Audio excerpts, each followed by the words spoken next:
13 மாநிலங்களுக்கு உட்பட்ட 88 தொகுதிகளில் இன்று இரண்டாம் கட்ட மக்களவைத் தேர்தலுக்கான வாக்குப்பதிவு தொடங்கி விறுவிறுப்பாக நடைபெற்று வருகிறது. இது பற்றிய கள விவரங்களை எமது செய்தியாளர் ராஜா விவரிக்க கேட்கலாம். வணக்கம் ராஜா, தற்போது நீங்க எந்த பகுதியில் இருக்கீங்க? அங்க இருக்கக்கூடிய வாக்காளர்கள் என்ன சொல்கிறார்கள்? வாக்காளர்களின் எண்ணிக்கை தற்போது வரை என்னவாக இருக்கிறது? வணக்கம். நான் தற்போது உத்தரப்பிரதேச மாநிலத்தில் உள்ள கௌதம் புத்தா நகருக்கு உட்பட்ட நொய்டா செக்டர் ஒரு பகுதியில் ஒரு வாக்குச்சாவடி மையத்தில் இருக்கிறோம். உத்தரப்பிரதேச மாநிலத்தில் 8 நாடாளுமன்ற தொகுதியில் இரண்டாம் கட்ட வாக்குப்பதிவு இன்று நடைபெறுகிறது. இந்த நொய்டா செக்டர் பகுதியில் காலை 7 மணி முதலே மக்கள் வரிசையாக நின்று தங்கள் வாக்கினை செலுத்தி வருகிறார்கள். முதல் முறை வாக்காளர்கள் முதல் முதியவர்கள் வரை இந்த வாக்கினை செலுத்தி வருகிறார்கள். இங்கே அமைக்கப்பட்டிருக்க இந்த செல்ஃபி பாயிண்டில் கூட மக்கள் ஆர்வமாக இருந்து வாக்கை செலுத்தி பெற்று அவர்கள் அந்த ஃபோட்டோ எடுத்துக்கொள்கிறார்கள். சில தமிழர்களும் நம்மளிடையே இருக்கிறார்கள். அவர்களிடம் கேள்விகளை நாம் முன்வைக்கலாம். சார், எத்தனை வருஷமாக இந்த பகுதியில் இருக்கு? 25 வருஷமாக இருக்கு சார். இப்போ இங்கே வாக்காளர்களுக்கு என்ன மாதிரி ஏற்பாடு? ரொம்ப நல்லா இருக்குது. ரொம்ப அரேஞ்ச்மெண்ட் ரொம்ப நல்லா இருக்குது. போலீஸோட கோஆப்ரேஷன் ரொம்ப நல்லா இருக்குது. உள்ளே இருக்கிற பூத் ஏஜென்ட்டு அவங்க எல்லாருமே நல்லா இருக்காங்க. லா அண்ட் ஆர்டர் ரொம்ப பர்ஃபெக்டாக இருக்குது. நீங்கள் போனோன்னே உடனே வாக்கு செலுத்திட்டீங்களா இல்லை ரொம்ப நேரம் காத்திருக்க? 2 நிமிஷத்தில் ஓட்டு போட்டு வந்தாச்சு. சரி சார்.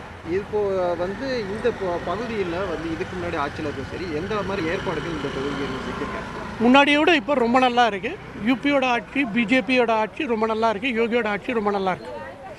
இன்னொரு தமிழர் இருக்கா சார்? இப்போ நீங்கள் வாக்கு எடுத்துருந்தீங்க, காலையில் ரொம்ப பரபரப்பாக போயிட்டு இருந்தீங்க, என்ன வாக்கு செலுத்திட்டீங்களா?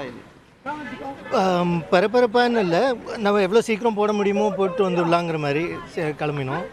பட் இங்கே எல்லாம் வசதியாக இருக்குது. எல்லாம் ரொம்ப எல்லாம் ஏற்பாடெல்லாம் ரொம்ப எப்பவும் போல் பிரமாதமாக இருக்குது.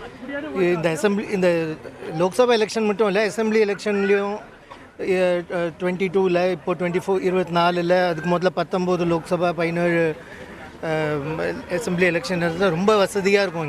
இங்கே போடுறவெல்லாம் ரொம்ப காமன் கூலாக வந்துட்டு ஒரு 2 நிமிஷத்தில் எல்லாம் முடிஞ்சிடும். எப்படி இருந்துச்சு? வெயில் அதிகமாக இருக்கிறதுனால அதுக்கு வெயில் இனிமேல் ஒரு 10 மணி 9 மணி வாக்கில் ஆரம்பிக்கும். பட் அரேஞ்ச்மெண்ட்ஸ் வெயில் ஒரு பீக்கில் இருந்தாலுமே எல்லாம் ரொம்ப ஆஃபீஸர்ஸ்லாம் ரொம்ப ஹெல்ப்ஃபுல்லாக, இரிட்டேட் ஆகாமல் ரொம்பவே ஹெல்ப்ஃபுல்லாக இருக்கா. நம்ம இப்போ ஃபோன் கூட உள்ளே கொண்டு போக முடியலன்னா இவள் வச்சுட்டா. இவ்வளோ பேரை ஹேண்டில் பண்ணாலும் இந்த அமர்க்களத்தில் கூட அவள் ஃபோனை நான் வச்சுக்கிறேங்கிற மாதிரிலாம் பேசும். ரொம்ப well trained, very professional outfit. And 2-3 நிமிஷத்தில் எல்லாம் முடிஞ்சிருக்கு. நீங்களே கேட்டிருப்பீங்க, இங்கே பொதுமக்களோட கருத்து என்ன இருக்குன்னா, எந்த ஒரு சிரமமின்றி அவங்க வாக்களித்ததாக கூறுகிறார்கள். இதுபோல் பல்வேறு இடங்களிலும் காலை முதலே விறுவிறுப்பாக வாக்குப்பதிவானது நடைபெற்று வருகிறது. எந்த ஒரு அசம்பவ சம்பவமும் இதுவரை ஏற்படவில்லை என தேர்தல் ஆணையம் தரப்பில் தெரிவிக்கப்பட்டிருக்கிறது. பல விவரங்களை பகிர்ந்தமைக்கு நன்றி ராஜா.